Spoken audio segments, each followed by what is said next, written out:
Boa noite a todos. Vamos orar ao nosso Deus, pedindo que Ele nos dê a concentração, a reverência devida e que seja uma exposição edificante para todos nós. Deus amado, Deus Todo-Poderoso, estamos aqui como Teu povo para ouvir a Tua voz, para juntos crescermos nas verdades bíblicas. Suplicamos ao Senhor que abra o nosso coração para que a Tua palavra possa encontrar morada e ir modificando pensamentos e sentimentos equivocados. Nos torna mais semelhantes ao Senhor.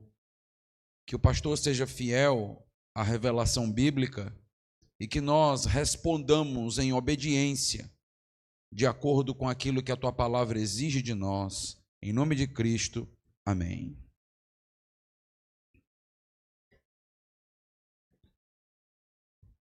Então, no culto do domingo passado, nós estivemos tratando sobre o valor da família.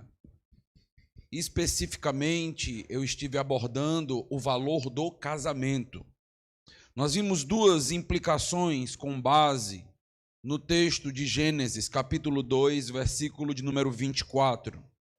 A primeira das implicações foi extraída das palavras de Jesus.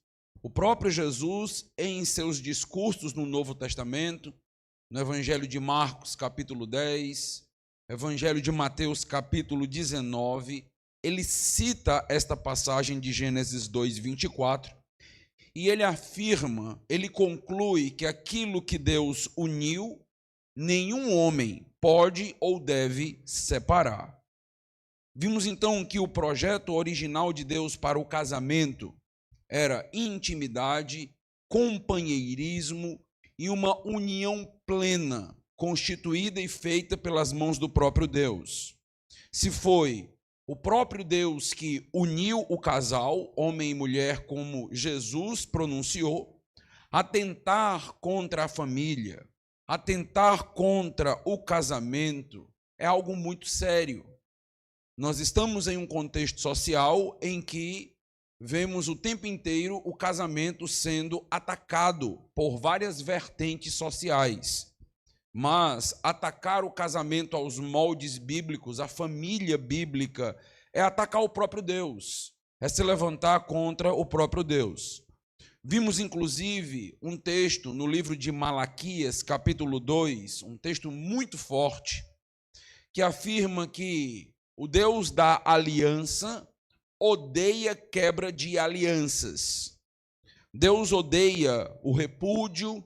O texto nos diz que Deus odeia o divórcio, porque o nosso Deus é um Deus fiel, é um Deus que cumpre as suas promessas, e Ele deseja que o seu povo também seja um povo confiável, povo respeitável, um povo digno e que guarde seus contratos e suas alianças. A segunda implicação que vimos, com base em Gênesis 2, 24, foi o simbolismo do casamento. O casamento não é apenas uma união entre um homem e uma mulher, uma união qualquer, movida por desejos. O casamento é um mistério, conforme o apóstolo Paulo escreve na carta aos Efésios, capítulo 5. E este mistério é revelado em Cristo e a igreja. O casamento simboliza a união mística de Cristo com a igreja. Por isso que, mais uma vez, o divórcio ele é tão abominável aos olhos de Deus, porque descaracteriza o propósito, descaracteriza o simbolismo, o significado do projeto de Deus para a família. Torna incoerente o significado dado por Deus para o casamento. Será que você consegue, por exemplo, imaginar Cristo se divorciando da igreja? Faz sentido? Será que faz sentido para você Cristo abandonando a igreja, quebrando o seu pacto? Será que faz algum sentido a igreja abandonar o seu Senhor e Salvador? Todo divórcio testemunha contra este relacionamento entre Cristo e a igreja. Relacionamento que é permanente, Relacionamento que é imutável, ou seja, um divórcio, ele é sempre um desserviço espiritual. O divórcio, ele é a pregação do evangelho às avessas. Vai contra todo o simbolismo e o caráter do nosso Deus. Hoje eu quero começar a falar sobre a entrada do pecado no mundo para entendermos melhor esse tema, divórcio. Eu quero falar um pouquinho sobre a destruição ou a deturpação do projeto original de Deus para a família do livro de Éden, do livro de Gênesis, no Éden. Para falar acerca do divórcio, nós precisamos entender bem o contexto do mundo pós-queda, pós-desobediência do primeiro casal. Deus criou homem e mulher para que permanecessem juntos, mas por causa da entrada do pecado no mundo, novas situações problemáticas, novas realidades sociais difíceis passaram a surgir. Abra sua Bíblia em Gênesis, veja o capítulo de número 3. Vamos perceber estas realidades sociais problemáticas aparecendo logo após a entrada do pecado e trazendo complicações já para o casamento. Gênesis capítulo 3, versículo de número 7.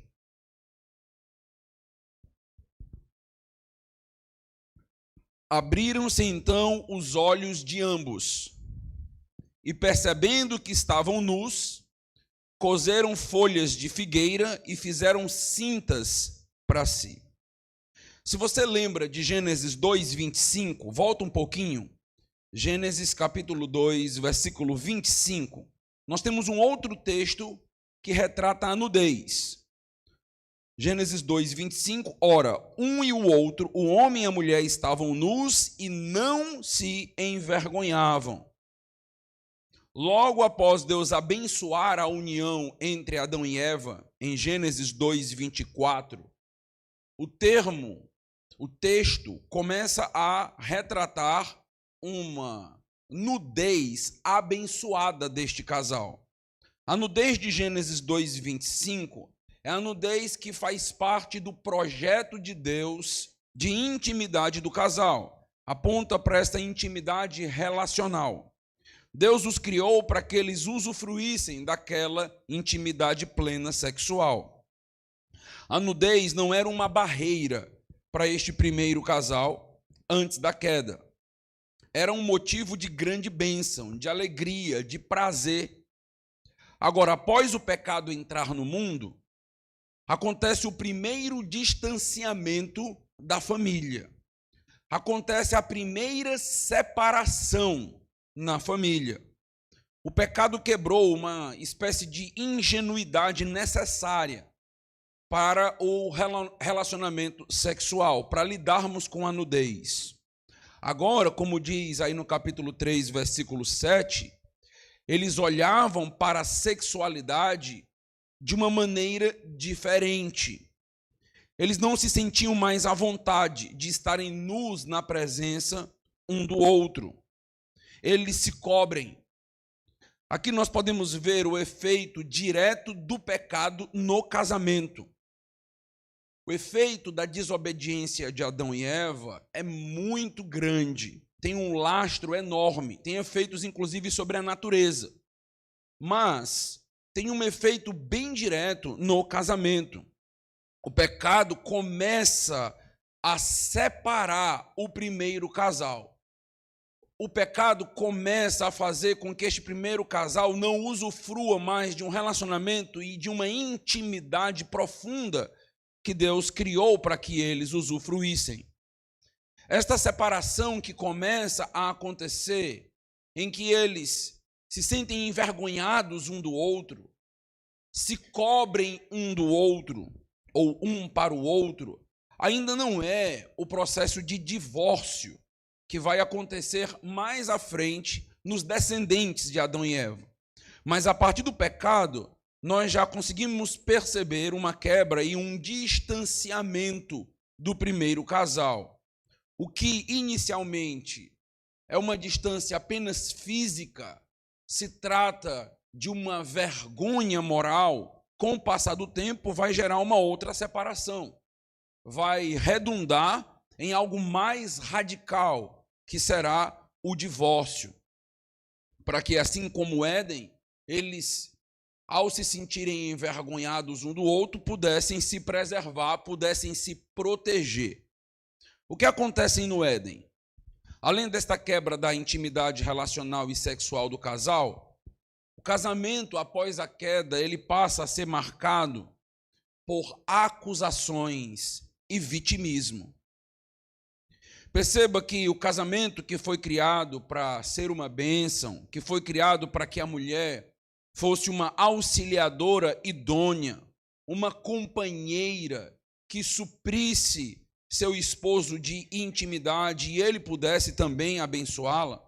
Após a queda, o casamento passa a ser um ambiente de acusação, passa a ser um ambiente hostil, em que cada um precisa se proteger do outro.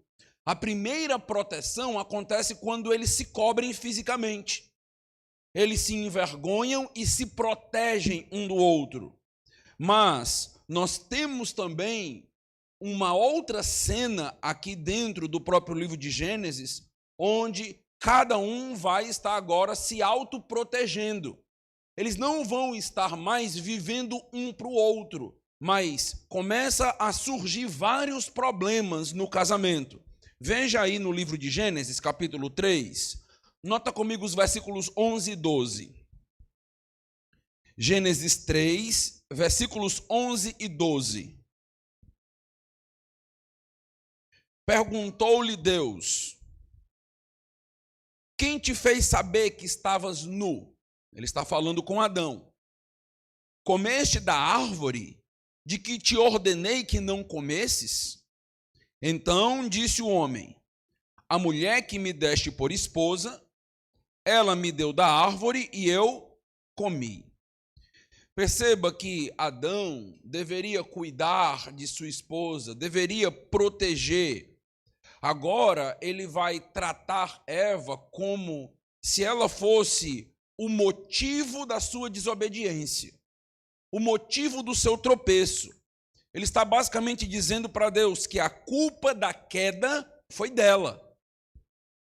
E ele acaba culpando o próprio Deus em suas palavras, dizendo que a culpa foi da mulher que me deste por esposa. Esta informação é curiosa, porque Adão reconhece que foi Deus quem deu Eva a ele por esposa. Ele nos mostra aqui que já tinha a ideia plena, concreta, de que Deus é o construtor do casamento. De que quando nós nos casamos, nós recebemos de Deus uma esposa. E Adão já tem esse devido entendimento. Mas agora não é mais motivo de alegria.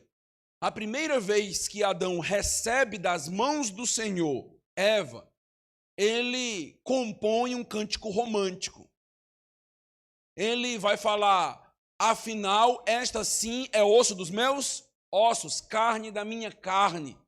Então ele está exaltando, tributando a Deus pela criação. Agora, quando o texto retrata a bênção de Deus, Adão já não tem mais o mesmo sentimento, o mesmo pensamento. Adão agora entende Eva como uma espécie de ponte para a queda. Então, como motivo da desobediência. Estou querendo que você perceba o que aconteceu após a queda com o casamento. A seriedade do pecado em nossas vidas. Quando nós estudamos sobre o pecado original, quando nós estudamos sobre esse texto no livro de Gênesis, nós precisamos, dentre todos os aspectos e lições que podemos tirar, entender a grandeza e a seriedade dos efeitos do pecado. Ninguém deve brincar com pecado. Pecado é algo grande, pecado é algo sério, pecado destrói casamentos, pecado destrói vidas, pecado distancia um do outro. Nós temos uma tendência de olhar para o pecado com certa negligência, olhando com certa banalização para os seus efeitos. Mas desde o primeiro livro da Bíblia, nós já percebemos a grandeza e a seriedade de uma desobediência, de um pecado. E aqui nós estamos percebendo o que aconteceu no próprio casamento. Nós estamos vendo, pouco a pouco, nesta descrição do livro de Gênesis, a desfiguração do projeto original de Deus para o casamento. O convívio do casal está ficando cada vez mais difícil pós-desobediência. A missão de permanecer casado até que a morte os separe está cada vez mais desafiadora. Agora, nesta nova realidade, após o pecado, após a desobediência, o que nós encontramos no casamento? Encontramos vergonha, encontramos acusação, encontramos medo de Deus, vitimismo, culpa, desculpa. Tudo isso começa a surgir e a aparecer no relacionamento de Adão e Eva, que até aquele momento era marcado por alegria, por prazer, por amor e satisfação. Continue comigo e veja o versículo 16 de Gênesis 3. Versículo 16. E a mulher disse: multiplicarei sobremodo os sofrimentos da tua gravidez. Em meio de dores dará à luz filhos. O teu desejo será para o teu marido, e ele te governará. Antes da queda, Deus afirma que eles deveriam se multiplicar e encher a terra. Esta era uma missão prazerosa para aquele casal. Mas agora, a mesma missão de multiplicar e encher a terra, pós-pecado, não será mais uma missão tão simples e tão fácil. Entra agora na jogada as dificuldades com filhos, desde o parto. Então começam a ter agora as lutas dentro da família. Após o pecado, entra os sofrimentos da gravidez. O texto fala de dores ao dar à luz. O texto nos mostra que Deus mantém o privilégio e a missão de Adão e Eva de multiplicar e encher a terra. Este privilégio foi mantido, mas no mundo, após a desobediência, será bem difícil cumprir essa missão. Isto trará um grande transtorno para a família. Não vai ser algo tão tranquilo mais para eles. O que temos agora no casamento? Vergonha, acusação, medo, vitimismo, culpa, desculpa, sofrimentos e dores. Tudo isso fazendo parte do casamento pós-queda de Adão e Eva. Na segunda parte do versículo 16 que nós lemos, temos ainda um texto curioso. É dito que o desejo da mulher será para o marido e ele a governará. Note que a submissão não começa com a queda. Existem muitas acusações de que a submissão da mulher é resultado do pecado, é resultado da queda. Esta é uma teologia falsa, uma teologia errada. Nós já estudamos que a diferença de papéis entre homem e a mulher são construídos a partir da ordem da criação. Porque o homem foi criado primeiro, depois Eva. Você depois pode ler com calma 1 Coríntios 11, texto que nós já explicamos e exploramos aqui na igreja. Então, o que Deus estaria dizendo agora para o casal, para Eva, dentro desse contexto?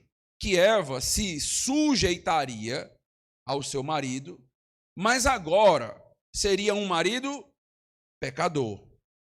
E que o governo dele sobre ela, a autoridade dele sobre ela, já não seria uma autoridade tão justa, tão simples, por causa da natureza pecaminosa que agora dominava Adão.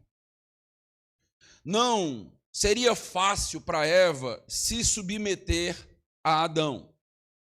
Mas perceba que Deus não retirou a ordem. de que ela deveria se sujeitar a seu marido. Ele está apenas alertando que o pecado, com a entrada do pecado no mundo, o marido facilmente poderia agora perverter o seu governo, a sua autoridade. Ele poderia se tornar autoritário a partir daquele momento. Ele poderia se tornar machista. Ele poderia não cuidar de sua esposa e não se preocupar como deveria. Não estar tão atento para as necessidades e desejos dela, querendo apenas que o desejo dele fosse atendido.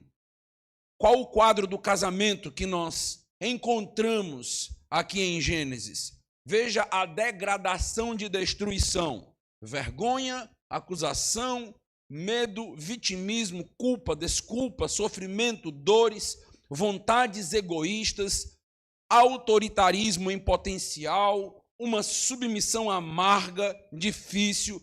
Tudo isto entrou no que conhecemos como casamento pós-queda. Todas essas realidades difíceis já estão em potencial aqui em Gênesis capítulo 3, só serão desenvolvidas com o passar do tempo. Da mesma forma que foi dito para Adão e Eva que se eles comessem da árvore, certamente morreriam. Com o passar do tempo, aquela promessa foi se concretizando. Se você percebe Gênesis 5, você tem um capítulo quase que inteiro a respeito da morte dos descendentes. E você vai notando que agora a promessa foi se concretizando. É o que está acontecendo. Após o pecado, vai ser muito difícil conviver um com o outro em um relacionamento harmonioso de casamento. Nós nem estamos analisando todo o restante da Bíblia, nós estamos lendo o primeiro livro, o livro de Gênesis. E já é possível perceber que vai ser dificílimo permanecer casado por toda a vida, com todos esses ingredientes de pecado que nós acabamos de mencionar. O pecado destruiu não apenas o nosso relacionamento com Deus, ele destruiu a nossa maneira de se relacionar com o outro. Quando o pecado deturpa o nosso relacionamento com Deus, quando nós não sabemos nem mesmo mais nos relacionar com Deus, nós não saberemos nos relacionar um com o outro, e os efeitos vão surgir com o tempo. Por que existem tantos divórcios nos nossos dias? A explicação mais básica é que se trata de uma união de dois pecadores, cada um possuindo uma natureza pecaminosa dificílima, cada um lutando pelos seus próprios desejos, cada um lutando pela sua própria vontade, uma espécie de cabo de guerra dentro do casamento. O casal se une e já está separado ao mesmo tempo, pós-queda. Todo casamento, após a entrada do pecado, precisará lidar com todas essas realidades difíceis, advindas da natureza pecaminosa do ser humano. Por isso que casamento não é algo simples e que todos conseguirão administrar. Casamento é algo complexo. Casamento é algo difícil à luz das Escrituras. Na verdade, casamento é praticamente impossível a partir daquilo que a Bíblia descreve. Imagine um ser humano egoísta, hedonista, narcisista, casando apenas para suprir seus desejos e suas necessidades, e a partir do momento em que essas necessidades não são mais supridas, eu descarto o meu cônjuge, porque ele não me satisfaz mais. É o que nós encontramos o tempo inteiro. E eu vou agora buscar uma outra pessoa que possa me trazer algum prazer egoísta. É aqui que entra um ponto muito importante na teologia da família, que eu quero que você preste bastante atenção. Casamento dentro da realidade pós-pecado só é possível a partir da ideia de que casamento é um dom de Deus. Preste bem atenção no que eu estou lhe dizendo. Eu estou afirmando que com a ideia de dom de Deus para o casamento. Eu estou dizendo que só é possível manter as exigências do casamento, exigências bíblicas, para aqueles que forem habilitados por Deus para casar. E, biblicamente, somente algumas pessoas estão aptas para casar. Escute. Biblicamente falando, somente algumas pessoas estão aptas para casar. Não é a visão que nós temos social. A visão social é que todos vão encontrar o seu par. É que todos devem buscar se completar de alguma maneira. Mas essa não é a visão bíblica. A visão bíblica é que alguns nunca irão casar. Alguns não foram chamados para isso. Não foram habilitados para o casamento. E é o que o texto vai trabalhar conosco. Agora, tem um alerta que eu preciso fazer aqui. Qual? Nós não sabemos lidar com os solteiros. Até mesmo como igreja, nós não sabemos lidar com pessoas que não se casam. Se torna motivo de brincadeira. Nós começamos de todas as formas a criar um certo bullying para essas pessoas. Deixe-me dizer algo para os irmãos. Se Deus deseja que essa pessoa seja solteira para o resto da vida, e nós estamos brincando e zombando dela, nós estamos zombando de Deus. Isso é sério. O que eu estou dizendo aqui é complexo. Você pode estar querendo gerar um sentimento em alguém de casamento que Deus retirou. E você fica incutindo o tempo todo na cabeça da pessoa. E não vai casar não? E não vai casar não? E quando vai sair o casamento? E se Deus não quis? Nós podemos estar nadando contra a vontade de Deus. Nós iremos perceber, eu vou mostrar para os amados irmãos, casamento não é para todos. E nós deveríamos chegar a esta conclusão. Casamento não é para todos. Casamento é algo grande. Casamento é algo sério. Por que todo mundo acha que pode casar? Porque não entende o casamento. Porque não entende a grandeza do casamento à luz da Bíblia. Acredita que se trata apenas de resolver uma carência. Acredita que se trata apenas do desejo de ter um parceiro sexual. Biblicamente é muito maior do que isso. É grandioso. É por isso que a Bíblia vai nos exortar que nem todos estão aptos para o casamento. Porque se trata realmente de algo muito relevante espiritualmente, muito grande espiritualmente, como nós queremos perceber com os amados irmãos. Casamento dentro desta realidade é um dom que Deus dá a poucas pessoas para que elas possam, então, desenvolver esse relacionamento. Inclusive, esse fato explica por que tantas pessoas se divorciam. Tantas pessoas se divorciam porque estão casando, mas não estão aptas para casar. Não estão entendendo o casamento. A verdade é que muitos casamentos nunca nem deveriam ter sido realizados. Muitas pessoas nunca nem deveriam ter casado, se tivesse o mínimo de consciência do seu próprio egoísmo, da sua própria natureza pecaminosa, porque muitos casam e querem ter uma vida de solteiro. Muitos casam e querem continuar usufruindo de todas as regalias de um solteiro. Você não entendeu o casamento, você não está apto para casar. E isso Jesus vai ensinar. Existem, meus amados irmãos, pessoas que não estão dispostas a encarar o casamento de uma maneira séria, de uma maneira bíblica, de uma maneira divina. Tem uma certa visão romantizada de casamento. Não param para pensar quão difícil será permanecer casado para todo sempre após a queda.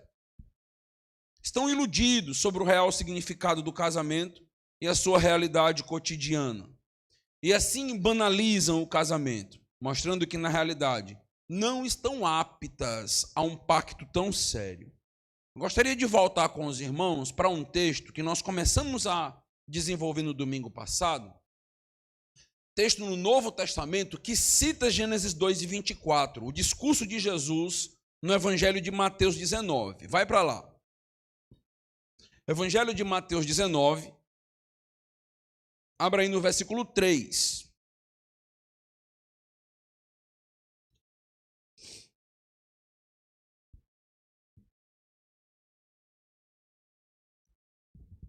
Mateus 19, versículo 3. Vieram a ele alguns fariseus e o experimentavam perguntando: é lícito ao marido repudiar a sua mulher por qualquer motivo? Lembre-se que a questão que foi levantada para Jesus dizia respeito a se divorciar por qualquer motivo, como eu já expliquei na pregação passada. Nós poderíamos dizer, é tão difícil, tão complexo permanecer casado, teremos tantos motivos para se divorciar, que precisamos saber se poderíamos nos divorciar por qualquer motivo. É verdade que no mundo pós-queda, nós teremos muitos motivos reais, aparentes, para que a gente se separe e se divorcie. Lembra da lista que eu mencionei já lá do Éden? Vergonha, acusação, medo, vitimismo, sofrimento, dor, vontades egoístas, autoritarismo, submissão amarga. Tudo isso poderia ser um motivo para que a gente pudesse se divorciar. Dizer, eu não aguento mais. Eu não aguento ser submissa a um homem pecador, a um homem egoísta, então eu vou me divorciar. Eu não aguento me relacionar com ele, eu não consigo me entregar em nudez para ele, eu tenho vergonha. Tudo isso está ali no Éden. Tudo isso poderia ser motivos para um divórcio. Além desses motivos que nós encontramos ali já no Éden em potencial, muitos outros nós poderíamos citar. Falta de respeito, ignorância um com o outro, orgulho, desprezo, humilhação, falta de afeto, falta de cuidado. Tudo isso está na pergunta que foi feita a Jesus. Podemos nos divorciar por qualquer motivo? Certamente, todos esses elementos estarão no casamento. Todos estes pecados farão parte de todo o relacionamento. Arrogância, orgulho, desprezo, às vezes a falta de cuidado devida um com o outro. Então, são elementos que nós encontraremos em todo o casamento. A lista de pecados se mostra enorme em um casamento.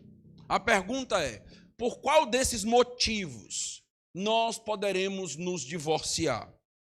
Como nós vimos na semana passada, Jesus começa a sua resposta por Gênesis, na criação do homem e da mulher, Gênesis 1, avançando para Gênesis 2:24. Ele começa dizendo que o casamento não deve ser banalizado de forma alguma, aí em Mateus 19, que o casamento é uma coisa muito séria. Depois, Jesus vai falar sobre uma cláusula de exceção. Jesus vai falar sobre uma possibilidade real para o divórcio. Eu não vou tratar desta cláusula de exceção hoje, porque para entender essa cláusula de exceção, eu preciso explicar vários outros textos para os irmãos. É um pouco mais complexo do que a gente normalmente escuta por aí. Mas eu vou explicar, aí você aguarda que vai chegar lá, vai chegar nesse ponto e a gente vai tratar isso. O que eu gostaria que os irmãos entendessem, o que eu quero mostrar, é que Jesus deixa bem claro que precisa haver um motivo muito sério, um motivo muito grave, para que Deus tolere o divórcio. Preste atenção na palavra que eu estou utilizando. Tem que haver um motivo muito grave, não é por qualquer motivo, que é a pergunta que é feita para Jesus, que Deus tolerará o divórcio. Então, existe aí casos excepcionais em que Deus vai tolerar isso.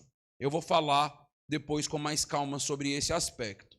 O que eu quero que você perceba essa noite é que diante da resposta de Jesus, em que apesar de todas as dificuldades do casamento, como nós já mencionamos, o divórcio não deveria acontecer por conta da natureza pecaminosa que nós temos, simplesmente por isso, por conta das duras realidades que vão surgir. O divórcio, se ele aparecer em algum momento, é em um caso de última instância. É um caso excepcional, tolerado por Deus. Porque são grandes os impactos do divórcio. Eu quero que você veja aí Mateus 19:10. Jesus afirma que o divórcio só pode acontecer em casos extremos. E eu quero que você perceba como os discípulos vão reagir. Versículo 10. Disseram-lhe os discípulos: se esta é a condição do homem relativamente à sua mulher, não convém casar. Se o que Jesus está dizendo é verdade,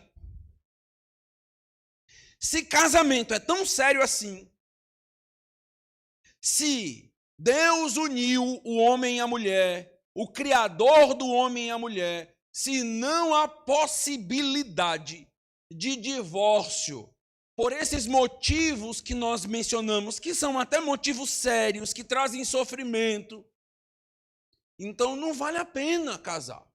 Os discípulos chegam a essa conclusão. Eles entenderam perfeitamente a mensagem de Jesus.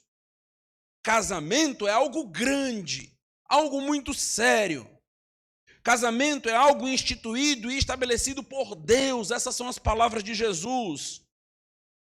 Apenas em casos excepcionais é que o divórcio é tolerado. Diante desse ensinamento, os discípulos então concluem: se é assim, não convém casar. É melhor ficar solteiro.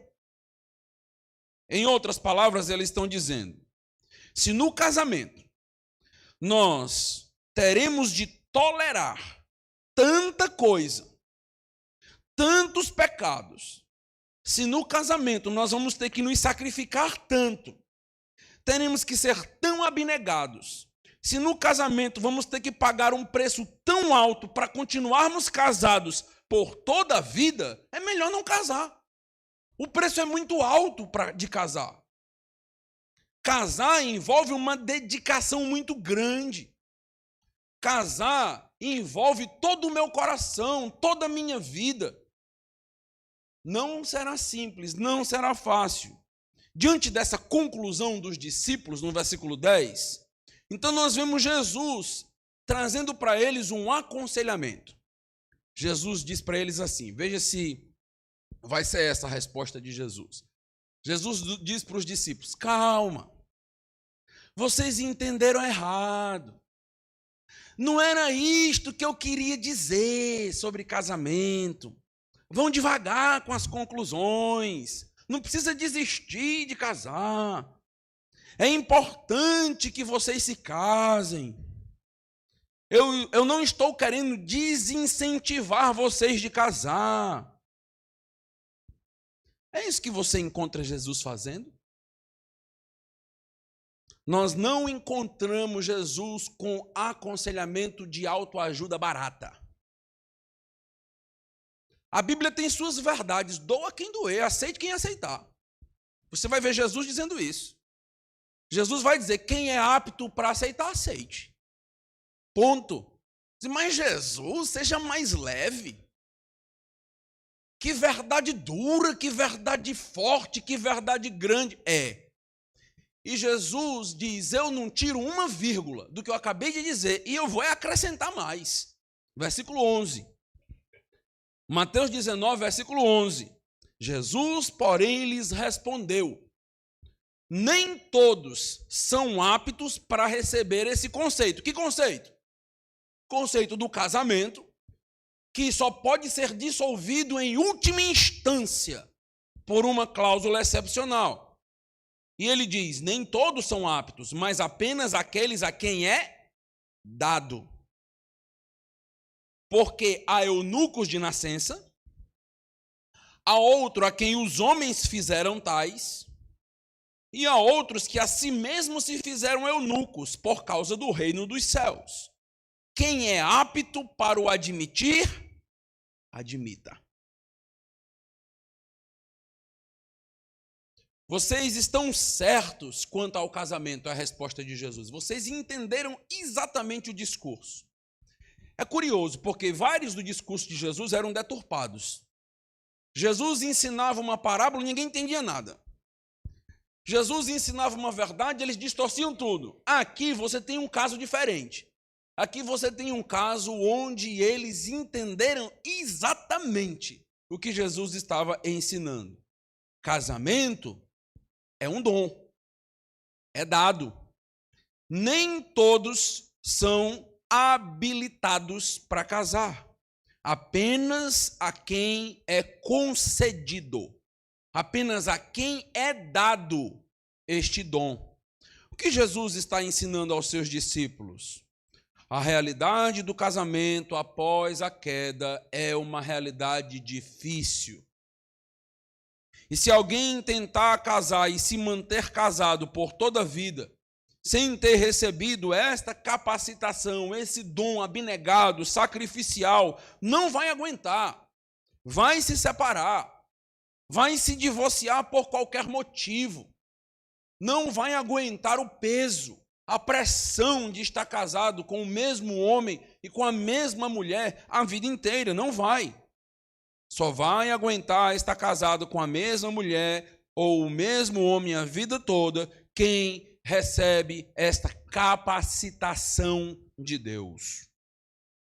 Só vai aguentar ser submissa a um homem pecador, a um homem egoísta, orgulhoso e não acabar o casamento quem recebeu a capacitação de Deus. Porque é dificílimo.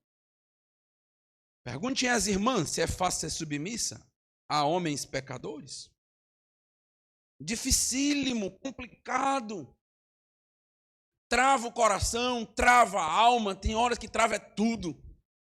Difícil, difícil. Da mesma maneira, os homens às vezes não conseguem compreender as mulheres e começam a achar esse casamento não dá certo, não tem como dar certo. Essa mulher é muito diferente, essa mulher tem seus desejos, essa mulher tem afetos diferentes, não consigo pensar como eu penso. E parece que as coisas nunca se encaixam. Parece que as coisas nunca são tão harmônicas e nunca serão. Pastor, quer dizer que eu vim para a igreja hoje para o senhor dizer que o meu casamento nunca vai ser 100% harmônico? Amém. Foi. Bingo, Bíblia. É isso mesmo. Nunca vai ser. Se você ainda está acreditando que casou com um príncipe encantado, que não tem pecado, acho que você não tem um dia de casado ainda não. Você casou ontem, só pode. Porque se você passar 2 dias casado, você já vai perceber que não é assim. Já vai entender que as coisas são bem mais difíceis. O primeiro ano de casado, eita! Sobreviver ao primeiro ano de casado, dificílimo. Não é à toa que na lei mosaica era dito que o homem que ia para a guerra, o soldado, ele podia ficar o primeiro ano de casado com a esposa e não ir para a guerra. Porque é um ano complexo. É um ano difícil. E ele poderia morrer sem que ele pudesse fazer a sua prole. Então, nesse sentido, meus irmãos, a Bíblia nunca prometeu que o casamento vai ser fácil. Essas promessas não são bíblicas. Nós é que construímos um castelo repleto de rosas e acreditamos que tudo vai ser um sonho dourado. E aí nós nos frustramos, nos decepcionamos, quando percebemos que é muito difícil estar casado. Nós olhamos e dizemos, que dureza é essa? Como é que pode ser tão complexo desse jeito? Sim, é assim mesmo. Isto é o casamento. Ele tem uma natureza pecaminosa, a mulher tem uma natureza pecaminosa, e não vai ser fácil unir esse casal. Não podemos romantizar o casamento. Mas, pastor, o senhor pregando assim, ninguém vai mais querer casar na igreja. Porque olha a pregação do senhor, escute a passada, quem você quer casar. É assim. Eu ensino uma coisa numa, na outra eu ensino a verdade, mostrando o outro lado. Então, saí no domingo passado, doido para casar. Pronto. Aí agora eu estou te explicando alguns detalhes sobre o casamento. Para você que está doido para casar, poder entender exatamente o casamento. Poder saber o que te aguarda, o que te espera. Se quisermos encontrar motivos para separar no casamento, nós encontraremos. Se a gente buscar motivo para não ficar mais com aquela pessoa, você pode ter certeza que a gente encontra. Vai ser fácil. Basta você começar a olhar para a natureza pecaminosa, basta você começar a olhar para alguns atos, algumas atitudes que te incomodam. Chega um momento em que você diz, o amor esfriou, o amor acabou, não dá mais. Pronto. Mas Jesus está dizendo, nenhum motivo é justificável para separar. Por isso que os discípulos dizem, que verdade, que complicado isso. Você vai casar ou está casado, precisa entender urgentemente que casamento é uma grande dádiva, uma grande bênção, mas que será uma grande guerra espiritual. Você está apto para casar? Jesus, nem todo mundo está apto, Jesus disse. Nem todo mundo está apto para casar. Se não estiver disposto a pagar o preço para continuar com a mesma mulher ou com o mesmo homem a vida inteira, não case.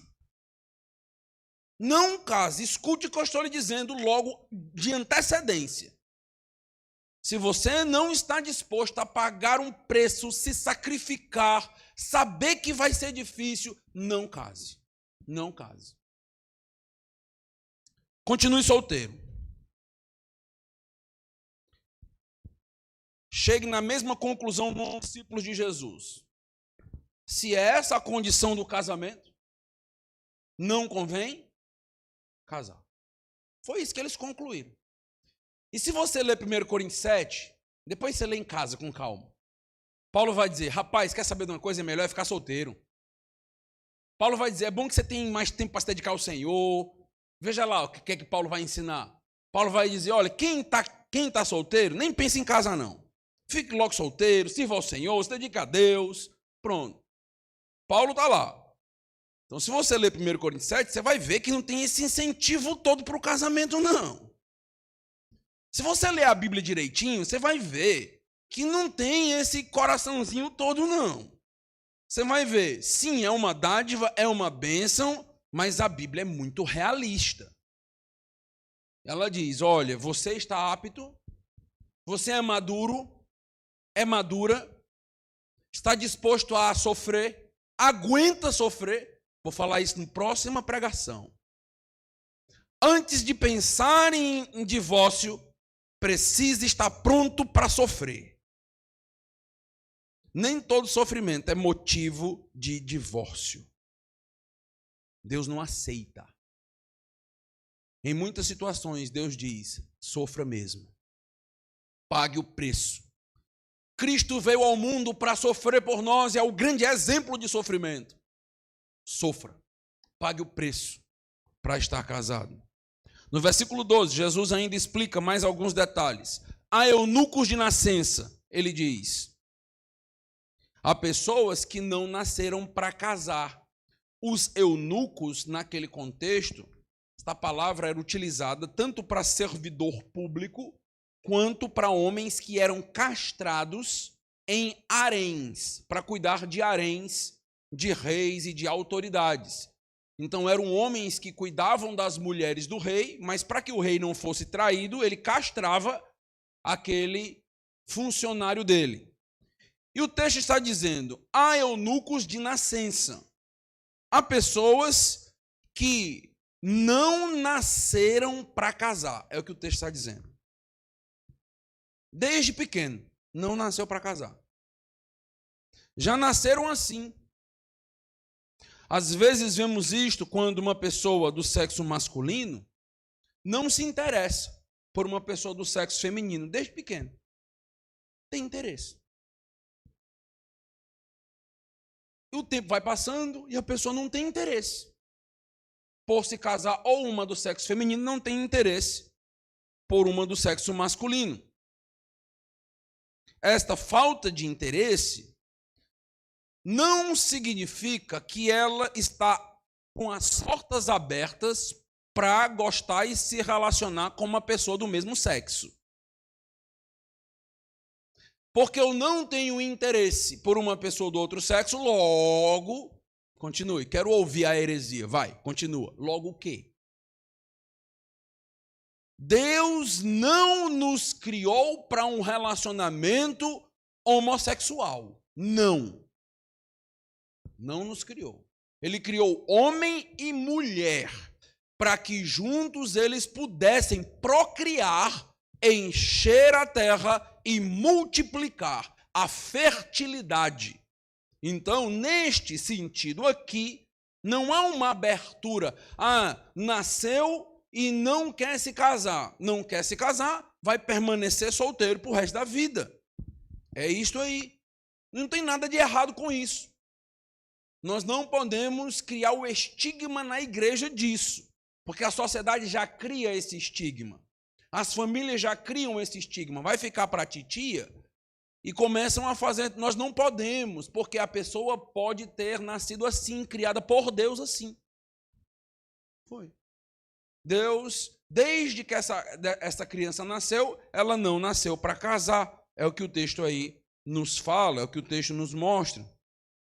Jesus continua: há outros a quem os homens fizeram tais, fizeram eunucos. Aqui ele está falando sobre a prática de castrar os homens para cuidar das mulheres no harém dos reis que existia. Eles eram, então, contratados, eles eram comprados, muitos eram escravos, castrados, para, então, ter esse serviço a favor de uma autoridade. E Jesus ainda diz: e há outros que a si mesmos se fizeram eunucos, por causa do reino dos céus. É o que o Paulo vai trabalhar em 1 Coríntios capítulo 7.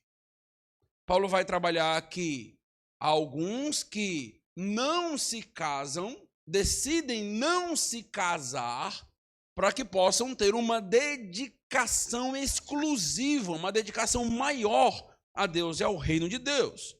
Aqui se trata de pessoas que decidiram, então, não se casar para se dedicar ao reino.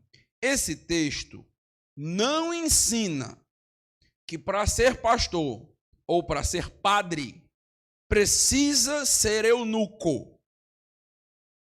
O texto apenas afirma que alguns tomaram essa decisão.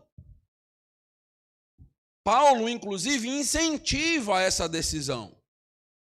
Mas, em nenhum momento, o casamento ele é denegrido no sentido de ser um problema para que alguém possa se dedicar e servir a Deus. Às vezes, esse tipo de decisão tem mais a ver com a ideia de patrimônio, finanças, porque vai concorrer com o patrimônio da igreja. Quando eu tenho família, então eu acabo tendo este patrimônio da minha família, e se eu não tenho família, todo o meu patrimônio é da igreja. Então, nesse sentido, às vezes o que acontece na Igreja Católica Apostólica Romana não é tanto o que a Bíblia está aqui nos ensinando. Sim, nós não somos contrários àquele que quer permanecer a vida inteira solteiro para se dedicar mais ao Senhor, mas não é uma exigência para a obra, é uma exigência da igreja. De algumas igrejas fazem esse tipo de exigência, mas a Bíblia não faz. E Jesus termina assim: quem é apto para admitir, admita. Se fosse nos nossos dias, Jesus dizia: receba. É isso. O que Jesus quer dizer com essa pequena frase? Quem é apto para admitir, admita. Ele está ensinando o seguinte: se você vai casar, tem que entender que casamento é para toda a vida. Precisa compreender que, apesar da difícil convivência no lar, apesar dos vários pecados do seu cônjuge, não podemos nos separar por qualquer motivo. Você irá tomar a decisão de pagar um preço para permanecer casado. Todo mundo que permanece casado é porque está pagando um preço. Todo mundo. Você vê um casamento de 20, 30 anos. Por que a gente comemora esses casamentos? A gente comemora porque a gente sabe o quanto é difícil permanecer casado por 20, 30 anos com um pecador. Por isso que a gente comemora. A gente sabe quantas lágrimas foram derramadas já. Quantos sapos foram engolidos. Quantas vezes a gente se cala para a briga não aumentar e o problema não crescer. Nesse sentido, é digno sim de ser comemorado, de ser festejado, cada ano de sacrifício, de conquista e de amadurecimento naquele casamento ali. Jesus diz que é preciso admitir a dificuldade do casamento. Casamento exige pessoas maduras. Casamento exige pessoas espirituais. Casamento exige pessoas piedosas. Casamento exige largueza, abnegação, sacrifício. Pastor, está muito difícil o meu casamento. Está muito difícil. A gente não consegue se entender, a gente tenta, conversa, não consegue se entender. Posso me separar? Qual é o motivo? Vocês não estão se entendendo? Pergunta qual é o casal que se entende.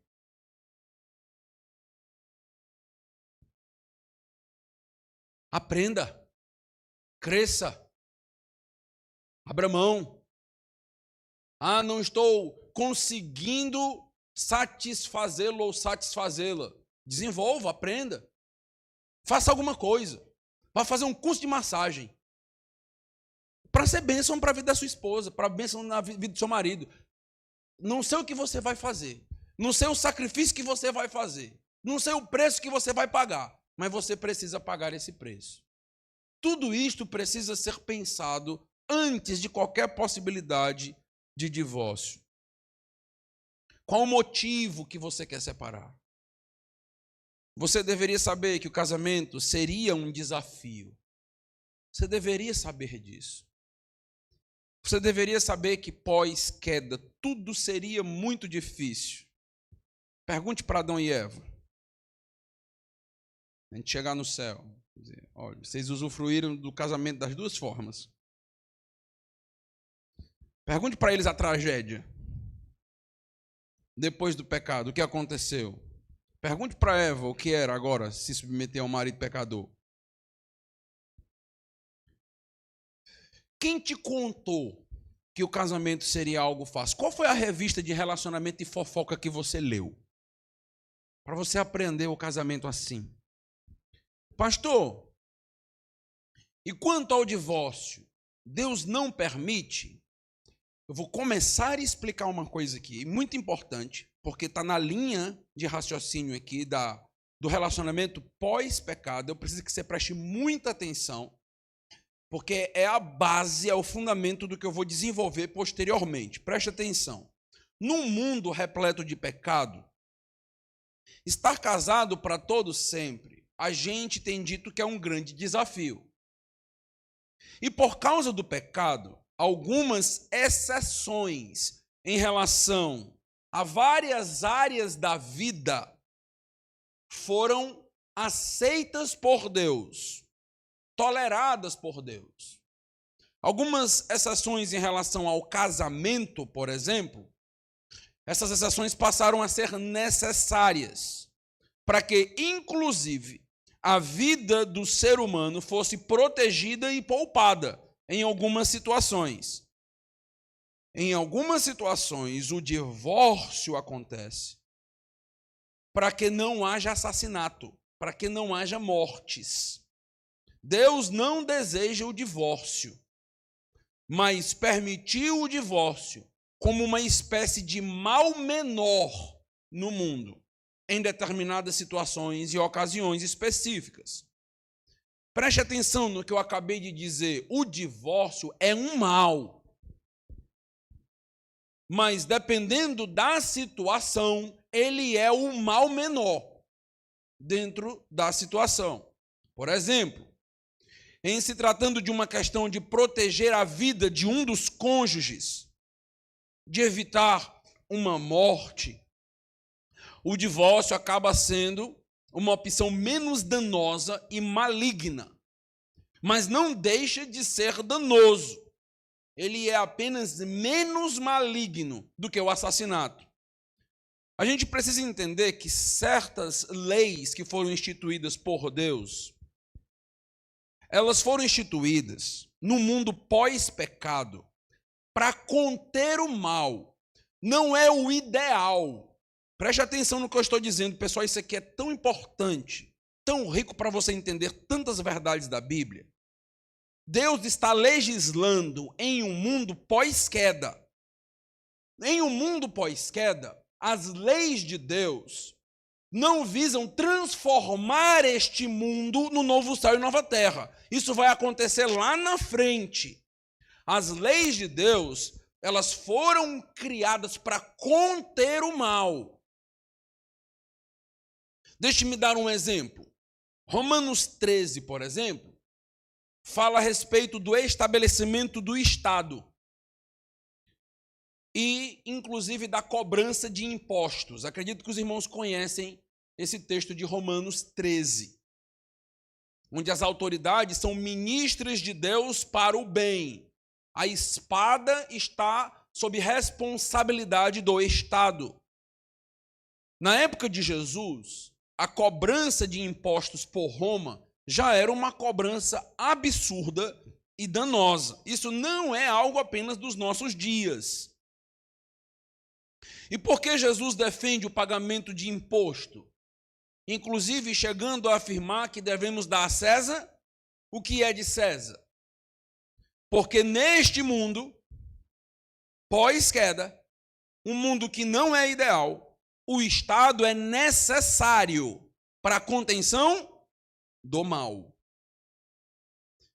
Sem o Estado, sem a punição, a natureza pecaminosa do ser humano perde todo e qualquer senso de temor e medo e começa a atentar contra o próximo e multiplicar maldade. Nesse sentido, o Estado é uma instituição que só aparece na Bíblia após a queda. A família aparece na Bíblia antes da queda. Por isso que a família vem antes do Estado. A família é mais importante do que o Estado. É por isso que o Estado não tem direito de definir família. Porque a família é a instituição mais básica que existe antes do indivíduo. Primeiro vem o indivíduo, vem a família que não retira o conceito do indivíduo, e depois vem o Estado para proteger o indivíduo e a família. Esta é a proposta do Estado. Infelizmente, nos nossos dias, o Estado assume um papel onde ele quer ser mais importante do que a própria família. Deus sabia que o Estado poderia assumir essa função de abuso, inclusive por conta da sua força militar. O Estado é quem detém o poderio bélico. Então, detém as armas, a espada.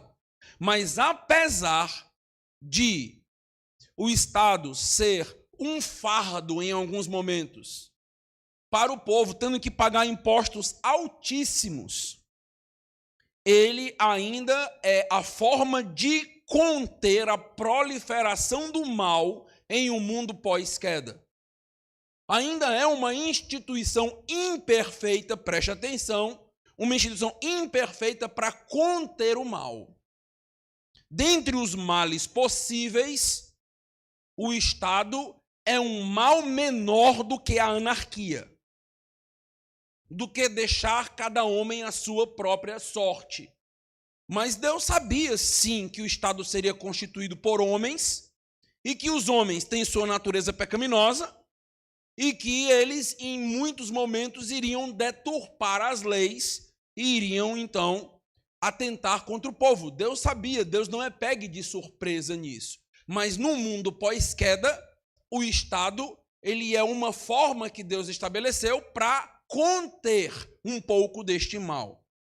O que eu estou ensinando é que existem certas realidades em um mundo caído que Deus tolera. Na Bíblia, nós vemos Deus estabelecendo algumas regras com o propósito apenas de minimizar o mal. Mas Deus não estabelece regras para que o mal seja definitivamente extirpado em uma sociedade. Você não vai encontrar isso, porque o próprio Deus sabe que para isso acontecer, é preciso que o homem não tenha mais uma natureza pecaminosa, é preciso que chegue o escatom, chegue um novo céu e nova terra. Neste mundo, teremos sempre que lidar com algumas práticas que, mesmo não sendo ideais, mesmo não sendo aquilo que agrada a Deus, é aceito e tolerado por Deus como um mal menor em determinada situação histórica e realidade. Certamente, Deus não se agrada de um Estado opressor, de um Estado explorador. Não foi nem esta a função do Estado dada por Deus. O Estado só existe por causa do próprio mal, para barrar o mal com punições severas, com o poder da espada. E mesmo o Estado não sendo o ideal, Deus manda que o mantenhamos. Porque em um mundo caído é preciso que haja esse tipo de autoridade para que o mundo não se destrua. Ao pensarmos em algumas práticas históricas e culturais, nós não conseguimos entender tão bem como Deus não extirpou de uma vez por todas alguns abusos e explorações. São temas que até nos incomodam um pouco. É o caso, por exemplo, da escravidão. Certamente a escravidão não é da vontade de Deus. Deus não se agrada em que o ser humano escravize o outro, explore o outro neste nível. Mas em um mundo caído, em um mundo em que os mais fortes irão fazer a sua vontade prevalecer sobre os mais fracos, inclusive mediante guerra, mediante armamento, é preciso, de alguma maneira, leis para refrear este mal, até que aquele mal deixe de existir em algum momento, pouco a pouco, lentamente. É preciso que um mal menor possa substituir um mal maior. Já que é inevitável neste mundo pós-queda, pelo menos em determinadas épocas e situações, que o homem explore o outro, até mesmo com a escravidão, Deus estipula certas regras que devem ser observadas para diminuir os danos dentro desse relacionamento de escravidão, dentro desse relacionamento abusivo. Quer dizer, Deus estabeleceu certas regras para a escravidão porque Deus é a favor e se agrada da escravidão? Não. Dentro de um mundo pós-queda, é o mal menor. Então, dentro de uma sociedade escravagista, então a maneira de você ir mudando aquela sociedade não é mediante revolução. É pouco a pouco, mediante uma mudança de mentalidade, uma mudança de pensamento, de coração. E é o que Deus está fazendo. Não é porque Deus estabelece algumas regras na lei mosaica para diminuir os danos da escravidão, sem necessariamente abolir a escravidão naquele momento, de uma maneira rápida, revolucionária, que Deus é a favor da escravidão. A escravidão é resultado do pecado e não da vontade de Deus. A escravidão é resultado do egoísmo do ser humano. É mais um fruto do pecado. As leis que Deus estipula visa pouco a pouco, de maneira lenta, temporal, histórica, e mudando a sociedade, não de maneira intempestiva, revolucionária, como muitos desejam, mas de forma gradual. Não é revolução armada, não é derramamento de sangue, é lento, é um processo espiritual.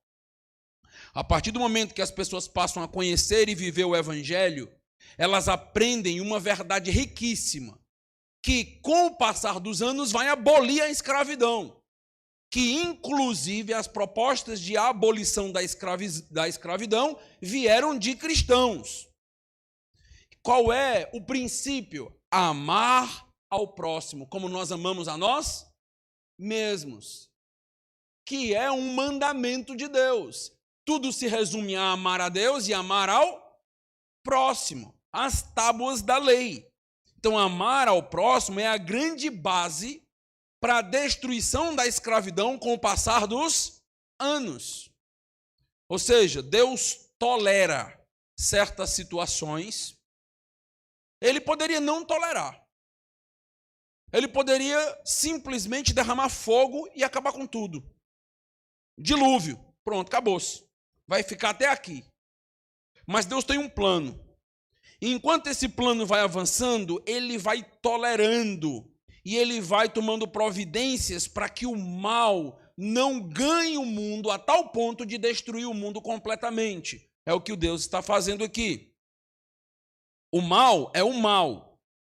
Deus não é a favor do mal, mas ele usa, inclusive, o mal. Isso aqui é complexo para nós, mas é bíblico. Ele usa o mal para promover o bem. Os irmãos lembram do texto de José? Onde é dito que os meus irmãos atentaram, fizeram o mal contra mim, mas Deus transformou tudo isso em bem? Tudo está no plano de Deus. E Deus, então, tolera certos maus, e um mal menor, às vezes, para que aquilo seja, no momento certo, transformado em bem. Assim como todas essas realidades que eu estou mencionando, toleradas por Deus, nós teríamos poligamia no Antigo Testamento, escravidão, estado opressor. Assim também, como estas práticas, Deus tolera o divórcio, mas o odeia. Preste atenção nisso. Deus odeia o divórcio. Ele disse isso claramente, Malaquias 2. Mas ele tolera o pecado, ele tolera o divórcio nesse mundo, porque em determinadas situações é o mal menor. Deus, meus amados irmãos, tolera a poligamia. Deus não é a favor da poligamia no Antigo Testamento. Muitas consequências danosas vieram por causa do relacionamento de um homem com várias mulheres, de uma mulher com vários homens. Não é projeto de Deus. O casamento é monogâmico. Mas Deus tolera e tolerou em determinadas situações. Nesse sentido, sempre que pensarmos no divórcio, não devemos acreditar que é a vontade de Deus. Se trata da tolerância de Deus.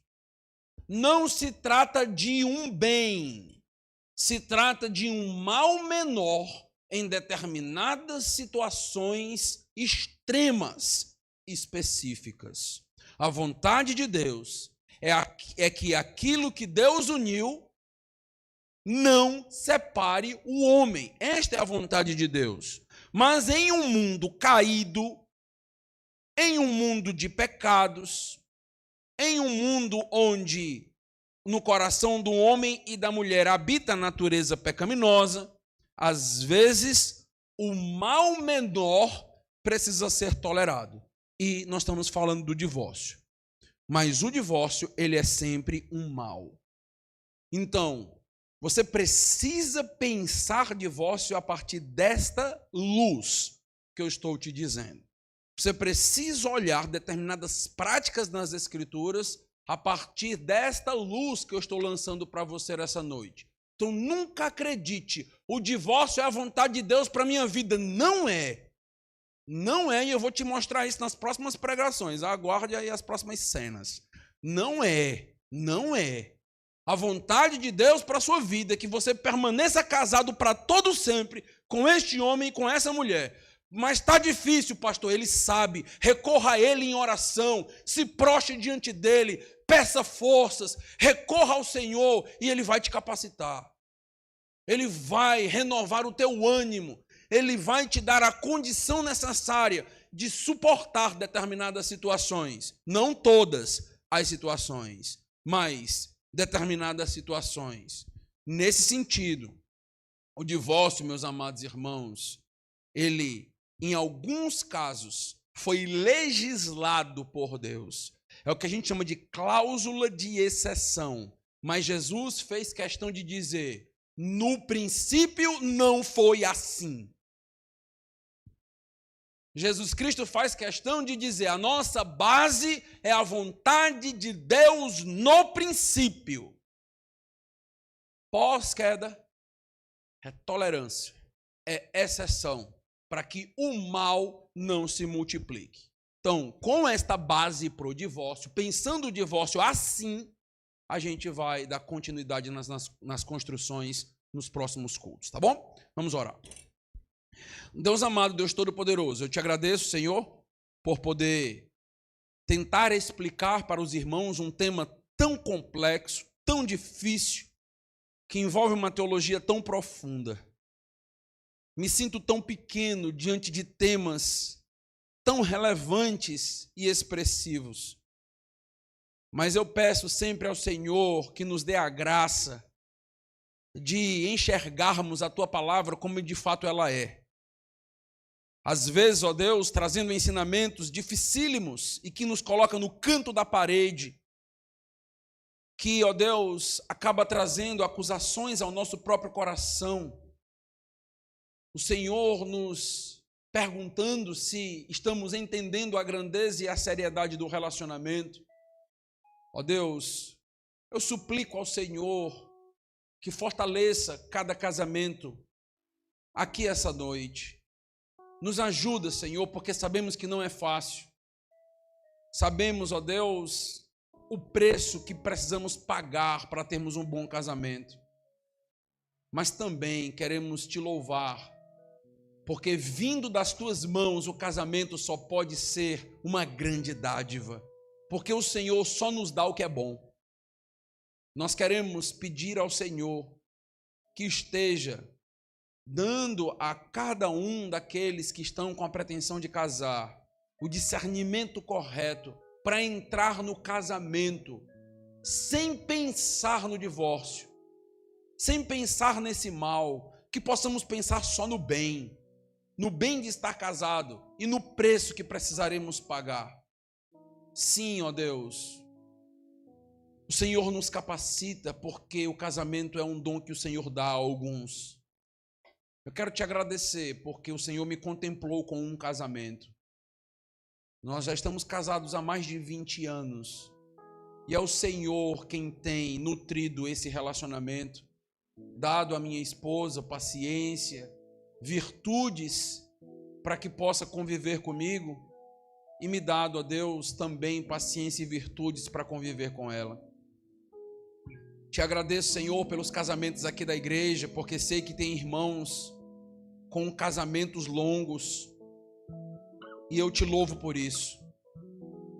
É uma bênção, ó Deus, poder saber que na tua igreja tem irmãos perseverando no presente que o Senhor deu, que nós possamos entender a seriedade do casamento e que possamos viver a seriedade bíblica como ela deve ser vivida, em nome de Jesus.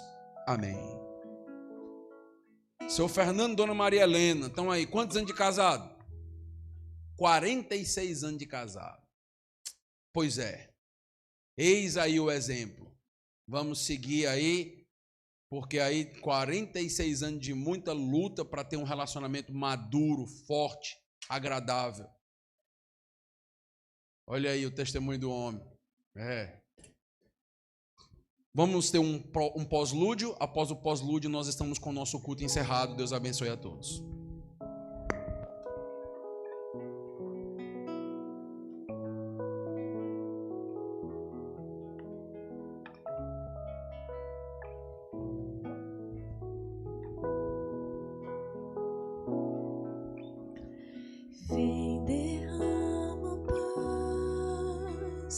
vem derrama as bênçãos.